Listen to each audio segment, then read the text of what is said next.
Institute for Faith and Freedom at Grove City College presents Liberty Mail with the Student Fellows of Faith and Freedom.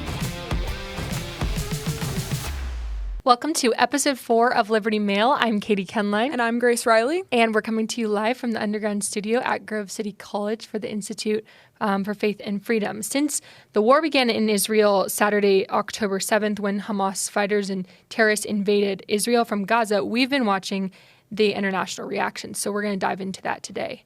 Yeah, we're going to dive into it. Our question has become, do people really support Hamas? What's going on here? Because so many protests started happening across the world and across our own country, whether it be on college campuses, in cities, through statements put out by college groups and other organizations. So the question is, why are so many people seemingly coming out in support of Hamas? Why are so many people so against Israel? And what does all of this really mean? Yeah, exactly. And as we've seen a lot of support behind the nation of Israel, a lot of people praying and standing up for the state of Israel, that's been beautiful. At the same time, one of the biggest things we see on a global stage, the UN still will not label or sanction Hamas as a terror group, despite everything that's happened. The Trump administration tried to push for this in 2018, and the only member of the UN Security Council that voted to make Hamas a terrorist, to be sanctioned, label them as a terrorist organization, was the United States. So this is a trend we've seen for a while that will not recognize Hamas as a terrorist organization. But then we start to see that trickle over onto college campuses and statements that colleges and universities put out. Some of these schools have students that are from there, have students that are there. It just has become crazy what we see on the campuses across our country. And I think something that we also mention is that the perspective of where a lot of these students, they are very blessed to be able to say what they're saying because they have freedom of speech in the United States of America. And it's a very different situation for them here than it would be if they were on the ground in Gaza.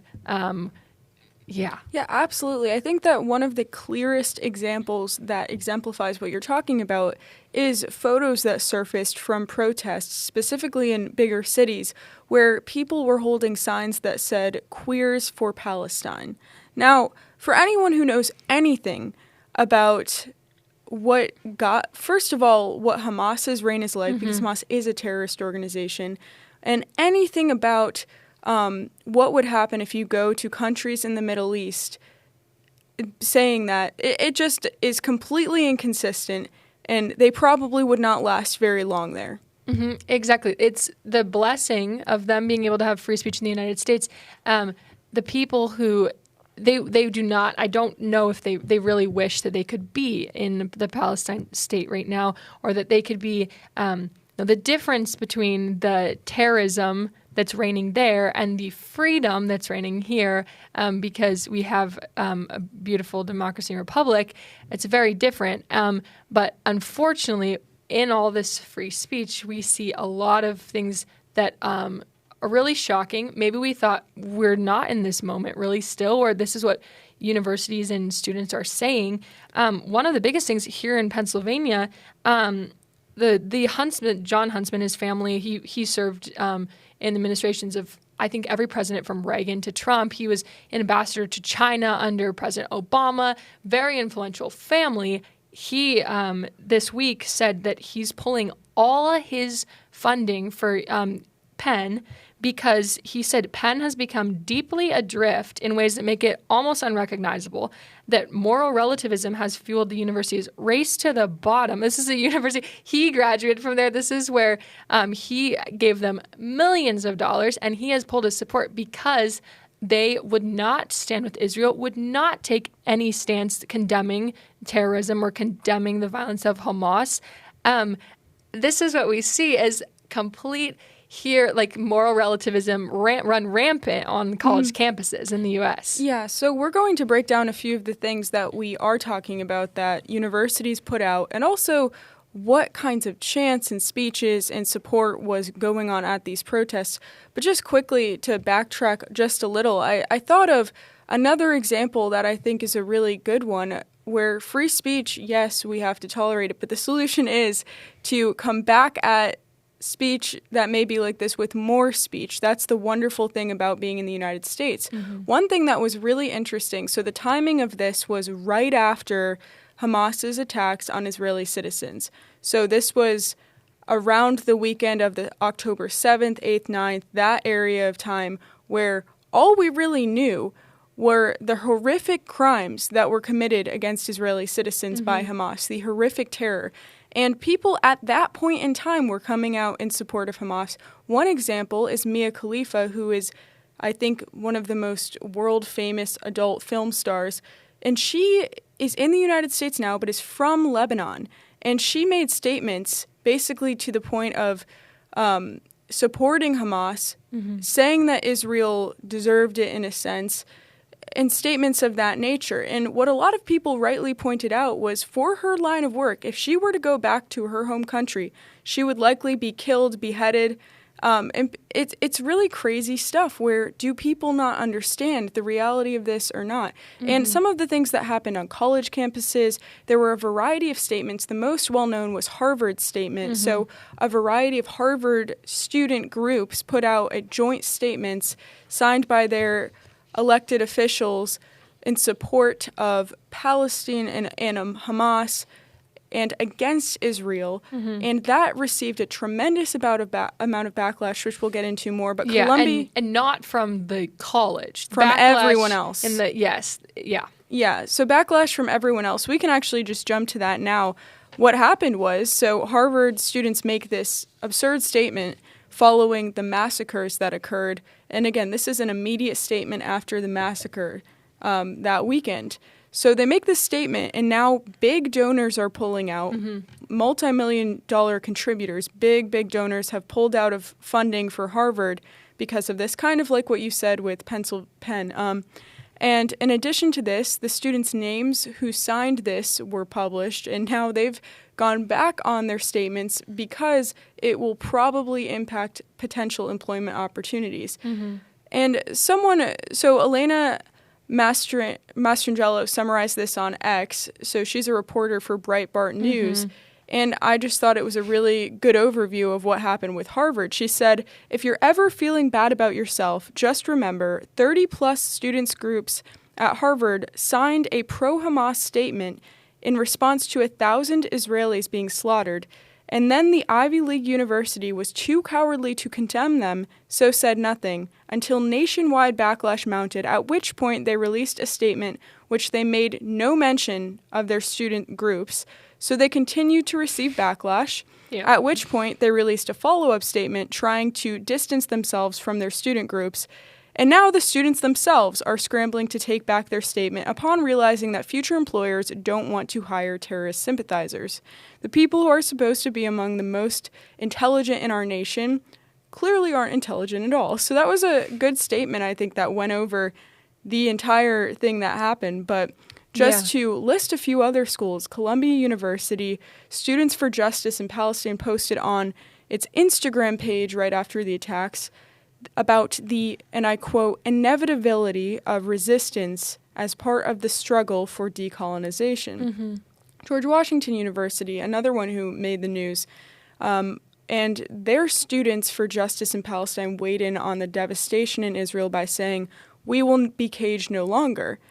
And Black Lives Matter, the very well-known Marxist organization, put out a post following this that received tremendous backlash. They actually went back on it, I believe. Yeah, which is very good. It's good, but I think completely too late. They never should have even put this out in the first place. Yep. But they put out a graphic that had someone paragliding with the Palestinian flag. Now, for those who are not aware, it was Saturday, October 7th, in the morning when this whole attack even started, Hamas terrorists paraglided into a music festival and massacred hundreds of it's like 260 or more people dead, the complete devastation. From that event. That's where a lot of the people who are taken hostage were taken from there, young people from around the world. It's absolutely nothing that should be joked about. It's horrific to just mock can't. it in that way. It doesn't make sense. It doesn't make any sense that a statement would be put out like that, which it does kind of make sense understanding that organization. But again, for something, a lot of people are saying that they're not that surprised about the university's reaction to this, or groups like Black Lives Matter. I was kind of surprised personally. Yeah. I would have never thought to see things that were that wrong come out. So yeah, people have it's almost like you're seeing some true colors of a lot of things that start to see, and I'm very glad that we have the backlash, because when you have such moral relativism that says you can believe whatever you want to, like your truth is right, whatever, then you have these really confused ideas about like, well, who is it okay to kill and who is it fine to kill? And you start to, so it's very good that people have started to see, oh, this is really like the Harvard groups. This is really, really messed up, the statement they put out by these groups together. It's very good that people have reacted that way, but it is surprising that people have such guts to post absolutely joking about the murder of people on social media in the case of Black Lives Matter, or put out some statement that you feel so empowered to post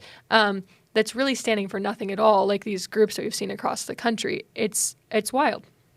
Another thing off of this, actually, so another interesting story, there was a doctor in New York City who was fired because, again, just like the groups we've already stated, right after this massacre, this doctor posted a post on her story on Instagram celebrating the massacre that occurred at that music festival, saying they deserve something to the effect of they are getting a taste of their own medicine. Not even, that's a quote actually.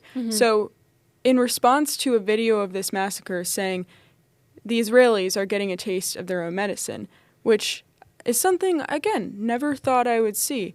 But a few more examples of things that happened during protests on college campuses, specifically at Cornell University. A professor was speaking about the Hamas terrorist attacks and called them exhilarating and energizing. We can go back and forth here and read through some if you want. Yeah, there's at the University of Wisconsin-Madison on their campus, some reporters came across a protest there where they heard and there's video of chants that include them saying glory to the murderers. Like this seems made up. And then what we get is then people saying all the Hamas violence is propaganda. Everything you're hearing, this is all propaganda. But this is the reality we're living in. It just seems like, how is this possible that people are actually saying this? But this is in the age we live in. We have social media where we can see a video of a large group of students gathered together chanting horrible things together. Yeah, and just to go through a few more quickly. So this was an interview from Addison Smith of Newsmax. He was walking around doing man-on-the-street interviews, and a woman said that the Hamas violence is all propaganda. And that's a theme that's been going on as well, where people are saying that the violence didn't actually happen, that it's a conspiracy, which is not true at all. So completely denying the horrific things that took place and protesting. Another pro-Palestine demonstration at George Mason University said basically included similar things where actually, so this is actually interesting. Mary Margaret Alohan is a reporter for the Daily Signal. She went around and talked to students, and her analysis was interesting because a lot of the students there, some of them said they supported Palestine but not Hamas. Others really had no idea the difference. Others had no idea that people at that same protest were celebrating Hamas as martyrs. Yeah. So there was definitely a lot back and forth there. That's interesting. Well, and this goes back to what we saw when donors were pulling out funding from schools, and a general trend that we're seeing overall for the last many years, the general decline in higher education, and start seeing the fact that in a place where students are most supposed to be so informed and being enlightened, again, students don't know what they're saying. They don't know what they stand for. I saw a heartbreaking video on some conservative platform from University of Washington in my state. There's a pro-Palestine but against Israel rally that's happening, and 3 girls who are of Jewish heritage standing there absolutely sobbing, trying to talk to their admin at their school, who's also standing there, saying, "Don't you understand? These people want to, like, they want us dead." Like, it's this crazy, crazy, just people parading around, like, I'm just going to share. They have such freedom in this country, and they do not realize even what they're saying. Like, that's, again, you live in a very different reality in the United States where there's not life and death on the table. The reality is that to start to support Hamas here is like you're in support of death and murder there, like on the ground in Israel. It's crazy to see, what's going on, like real interactions between peers that are just devastating because people don't. It just brings it to, like, do people know what they're supporting? Are they at these institutions? Do they even know, like, what's happening? The history of Israel. Could they point to Israel on a map? Do they know, like, how the history of this conflict and how long this is, and why oftentimes the people who are very much the first people to say we must teach history and don't ban books because we need to teach history and we need to make sure, the people who start to say, oh, the right wants you to forget about the Holocaust and all these things, they're so quick to forget about it now and to forget about any similarities or in between how they're treating the state of Israel now. Of course. And the other important thing to note is that a lot of these universities have, for the past few years, banned words because they were triggering, created safe spaces, all sorts of stories where they've thought it fine to basically police speech, ban certain words on college campuses. The most famous example is obviously trying to remove words with man in them because it's not inclusive enough, things like that. So that's the kind of thing that's been going on for years. And now all of a sudden, this is totally fine. It's just pretty inconsistent. But I think as you pointed out, and we were talking about this, so is all of these protests, do the students especially who are protesting really support Hamas? Do they just support Palestine? Do they not know what's going on? Are they watching the war to understand what is going on through and through? Are they aware of the conflicts that have existed there since Israel's founding in 1948 and before? Are they aware of these things when they're protesting and providing commentary?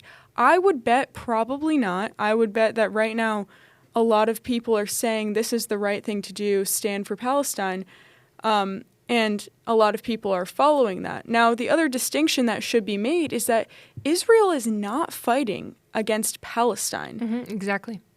They're not, and they're trying to help save as many as they can Palestinian citizens. And also, just to step back quickly and make the note, we should be praying for everyone over there with what they're going through. We should be praying for all of the innocent Palestinian citizens. Living under terrorist reign. Yeah, like there's such horrible things going on, and war is horrible. And for anyone who's been paying attention to this entire conflict, it's heartbreaking where we're called to pray as Christians, and there's a lot of that needed. But again, for all these protests to be taking place, it seems like people miss the fact that Israel did not declare war on Palestine at all. It's on Hamas, the terrorist organization that attacked them. Yeah, and then they're fighting Hezbollah, another terrorist organization. Exactly. Not the people of Lebanon, or not the people of... And the people of Lebanon under Hezbollah and the people in Gaza under Hamas, those people are hurt by these terrorist groups. The terrorist groups oppress their own people, which is tragic. And they don't have that free speech that the people living in America have. The people living in the United States who are able to gather at a college campus and say, Israel is terrible, like attack Israel.